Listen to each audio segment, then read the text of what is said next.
Sumainyo ang kapayapaan. Kay buti ng Ama sa tuwing pinagsisigawan ng mga anak niya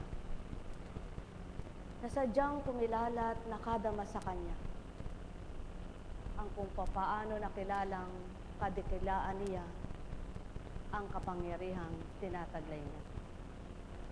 Halina kayo, mga mahal ko, upang maging isa rin kayo sa mga anak niyang magsuligaw ng kahiwagaan niya, kadakilaang taglay niya. Mithin ninyong madama at makilalang lubos siya. Siya'y magaang kausap, mabuting tumanggap, wagas na mag-ibig, tunay na matapat.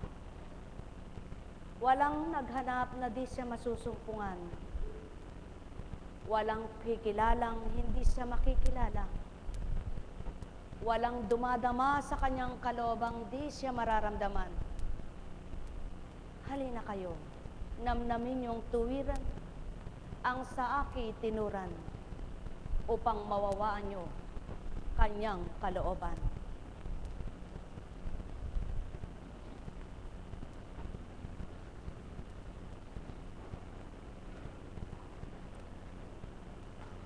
Sino ngang nakaunawa sa kanyang mga salita na di magbabago ang diwa? Sino ngang naantig ang damdamin niya sa kanyang pagmamahal na hindi magbabago ang kalooban?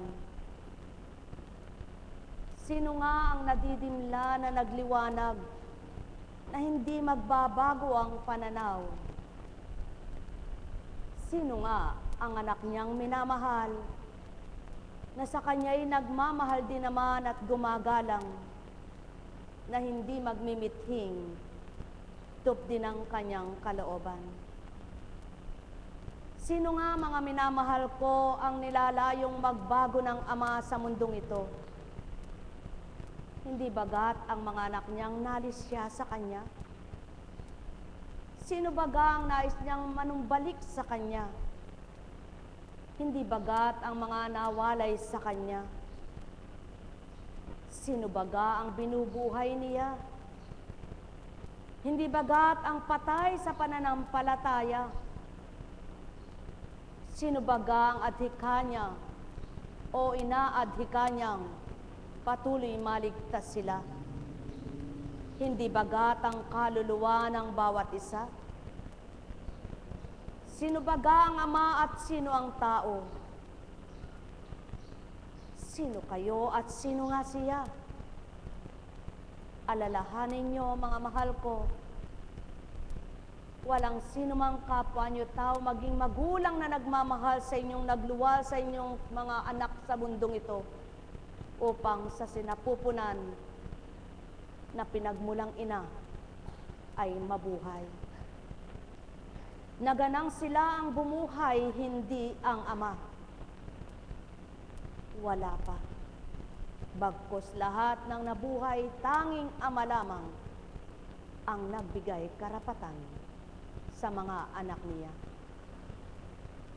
Halina kayo, mga mahal ko, sinong nagpapalalim ng ugat ng halaman.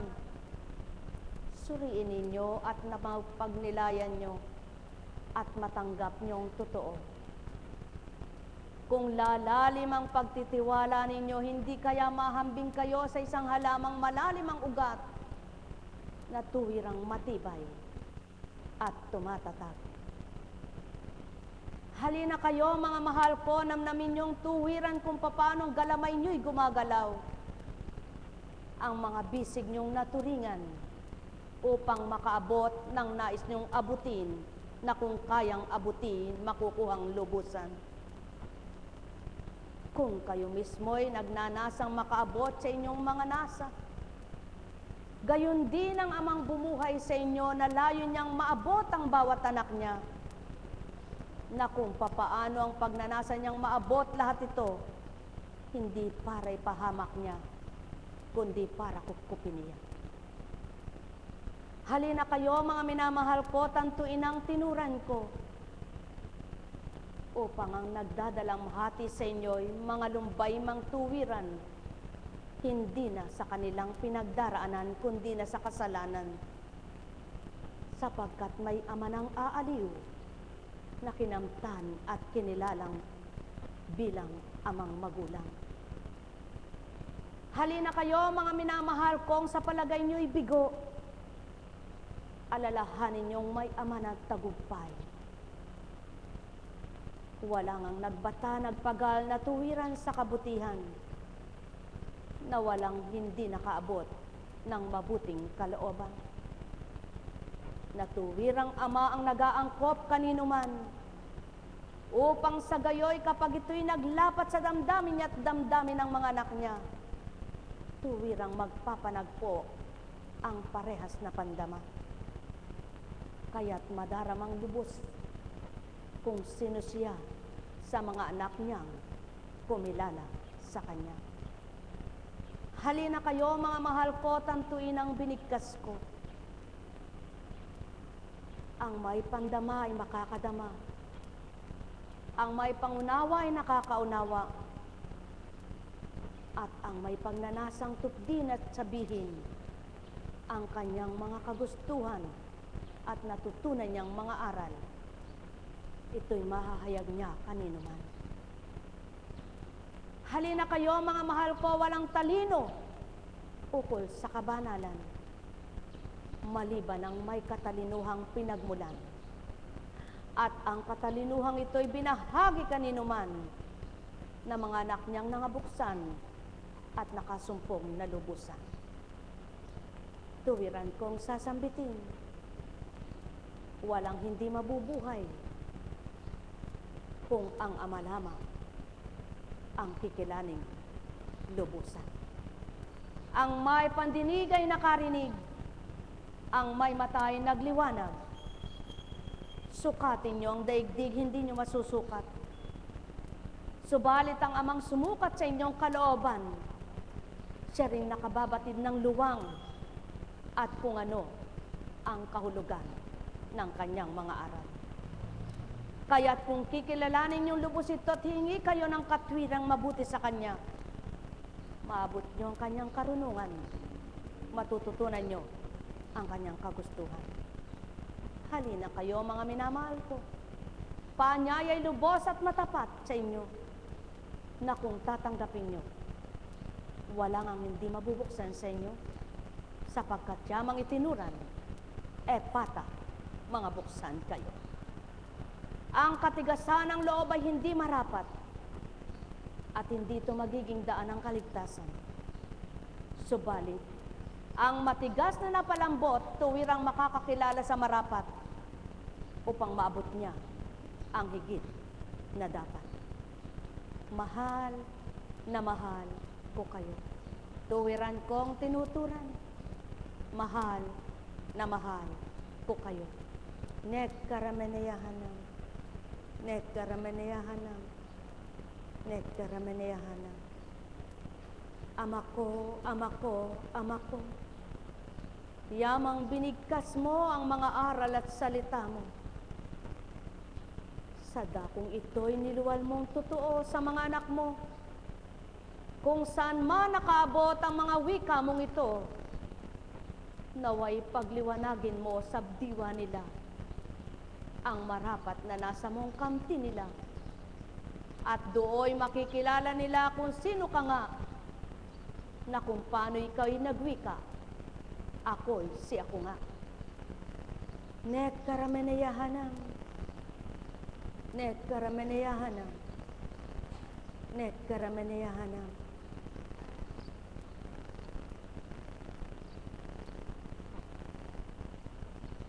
Buhay po ba ang Diyos?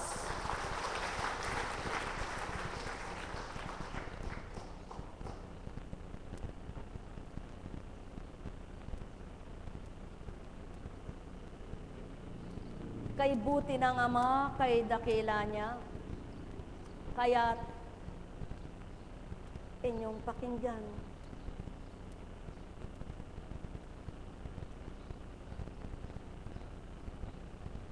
Maliwanag na tinuran mula sa Genesis. Tutuparin ko ang aking pangako sa iyo at sa iyong lahi. at ako'y magiging Diyos ninyo habang panahon. Buhay nga po ba ang Ama?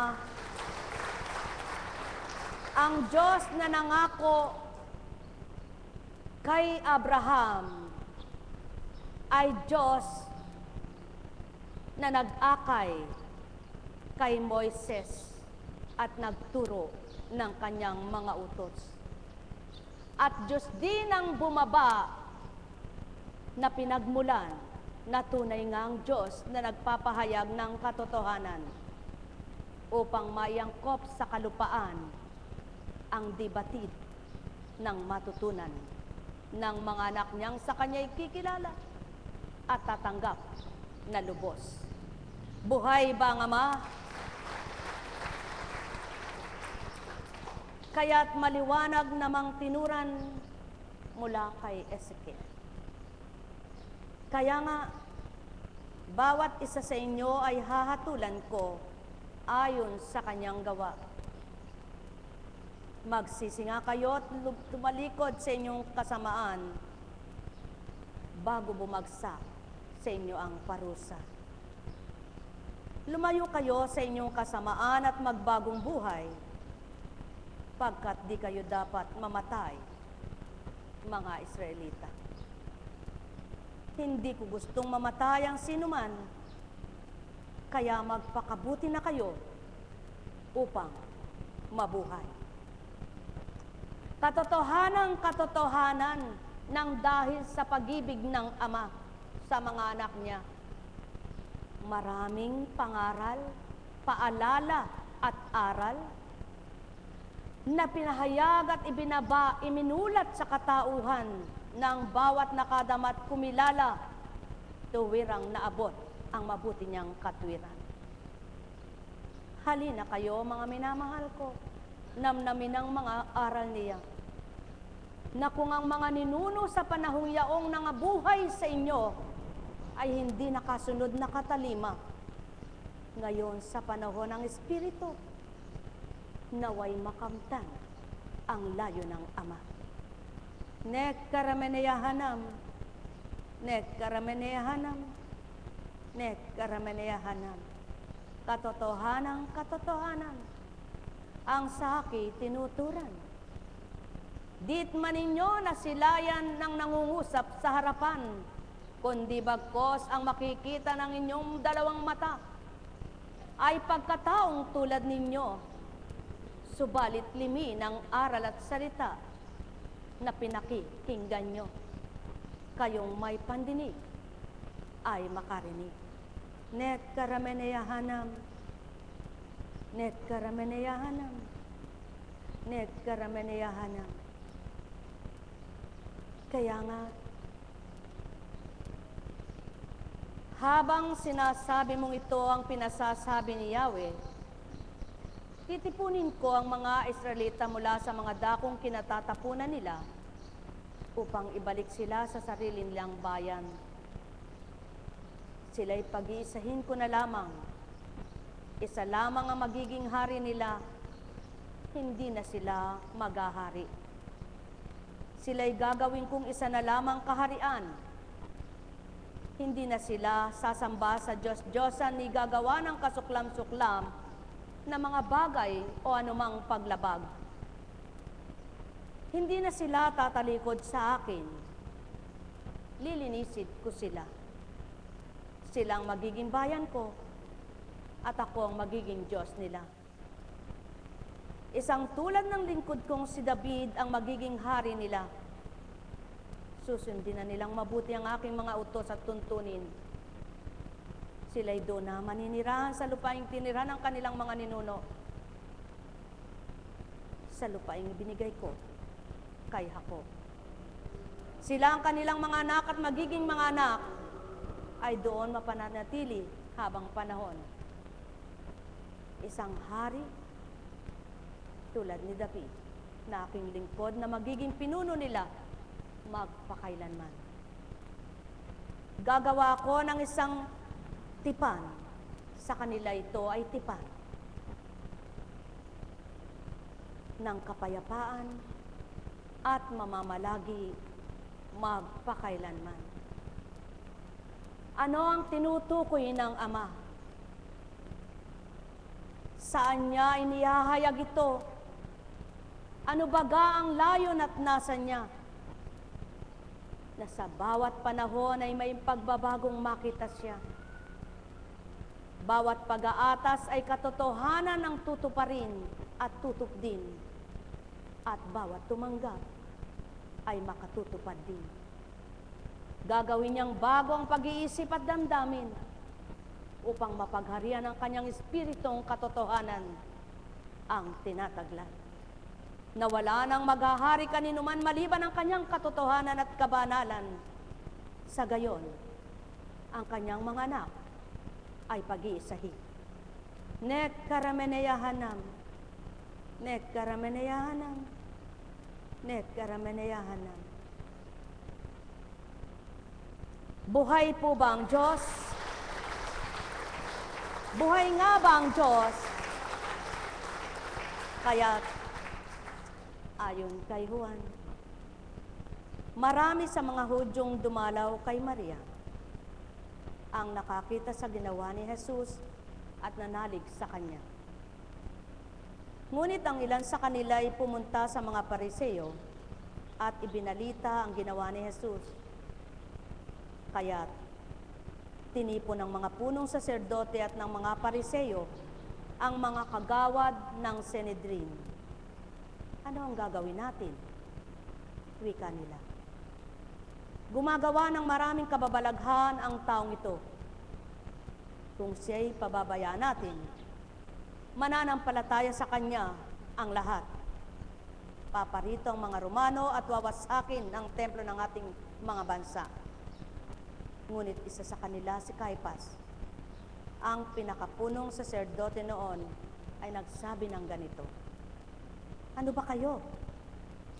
Hindi ba ninyo naisip na mas mabuti para sa atin na isang tao lamang ang mamatay alang-alang sa bayan, sa halip na mapahamak ang buong bansa? Sinabi niya ito hindi sa ganang kanyang sarili lamang, bilang pinakapunong saserdote ng panahong iyon. Hinulaan niyang mamamatay si Jesus dahil sa bansa, at hindi dahil sa bansang iyon lamang, kundi upang tipunin ang nagkakawatak-watak na mga anak ng Diyos. Mula noon, binalangkas na nila ang kanilang mga plano kung paano ipapapatay si Jesus. Kaya't hindi siya hayagang naglakad sa Judea. Sa halip, siya'y nagpunta sa Efren, isang bayang malapit sa ilang, at doon siya nanirahan kasama ng kanyang mga alagad. Maraming nilalang na sa pag-aakala nila ang gagawin nilang yaon para sa kanilang pananampalataya ay higit na makabubuti. Ipinagpapalagay nila sa kanilang kapwa na yun ang tamang gagawin nila, ngunit di nila hayagang masambit sa sarili na may takot lamang pala sila. Pinahihigitan pa kung minsan ang pananaig ng sarili ng pagkatakot at pagkainggit kaysa ang tuwirang panaigin ang ikaliligtas nila. Maliwanag na kulang pa at di pa sapat ang kapuspusan ng liwanag na nasa kanila, sapagkat kung nabatid nila ang katotohanan ng kaligtasan ay ang isinugo ng Ama, di sana'y hindi nila mimitiing wasakin ang buhay nito. Gayon din sa panahon ngayon, maraming nag-aakalang sa kanilang kaligtasan, silang maliligtas. Hinahamak ang kapwa, sisiraan ang kapwa, sa pag-aakalang silang totoo at silang tama. Ngunit hindi nila nabatid ang katotohanan. Ang sinumang talusira sa Ama, walang kaligtasang kakamtin siya. Ano ang nakamit mong kaligtasan kung ang iyong sarili ay pinagpupunyagian mong kilalanin ng kapwa mo ang mga salita mo? Minimithi mong magtiwala sa iyo ang kapwa mo samantalang maliitot buktot sa kalaman mo para sa kabanalang mula sa Ama. Hindi bagat ang marapat ay ihayag ang totoo? At ang katotohanan ng panaigin mo kung tuwirang kilala mo ang Ama at di pa ang sariling layunin mo. Sa gayon, ang Ama na mismo ang kausap mo at siyang nagbigay ng salita sa iyo upang mahayag mo ang katotohanan niya at minithin niyang ihayag mo. At hindi ang pansarili lamang na may takot maagawan, may takot magupo, maubusan at mawalan ng mga kasama.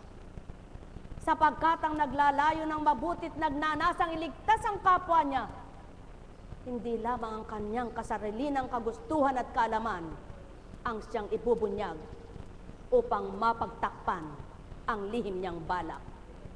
Maraming ganitong nilalang. Paano mo maabot ang katotohanan kung ayaw mong abutin?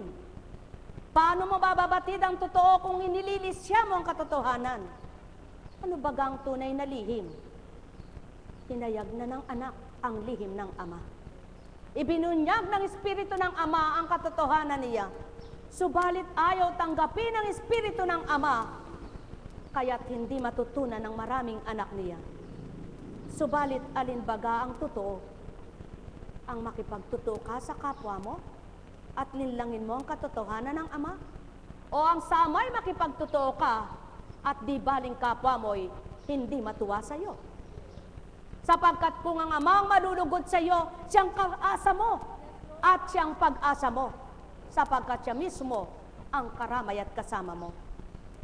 Kaya't kung tuwirang siya nga, hindi bagat gagawin mo tutup din kung ano ang layon niya, ang ibigin mo ang iyong kapwa. Ang tumalim at sumunod ka sa kanyang mga batas at tuntunin, yaon ay huwag mong hamakin ang iyong kapwa at laitin ang iyong kapwa. Sa gayon, matutupad ang kanyang salita sa iyong hinahayag kung tunay na ikaw nga'y anak na turingan. Halina kayo, mga mahal ko. Ang kaligtasan ay hindi sa pananalita, kundi sa pagpapatuloy na mabuting pagtupad.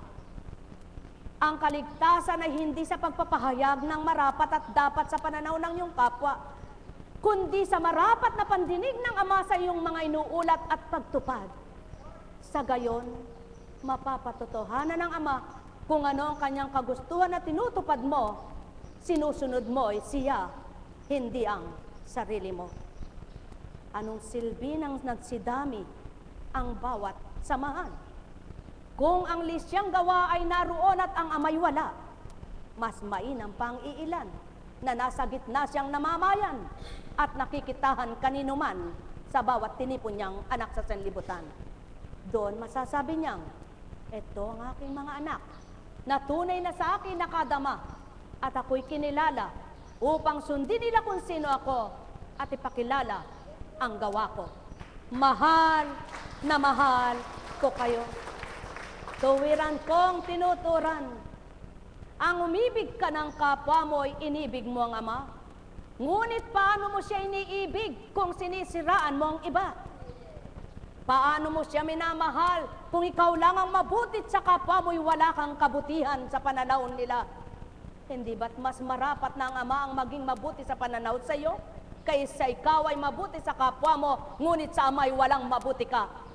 Tao, katotohanan ng tinuran ko, sumainyo ang kapayapaan. Alalaong baga, ang pag-aakay sa liwanag, nagsisilbing liwanag ang taga-akay. At ang nag-akay sa liwanag, ang sumunod sa liwanag ay gayon din ang nakamtan. Subalit, paano mahahayag ang katotohanan kung papakliin ang batas ng Ama at susundin ang batas ng tao? Kung mahahayag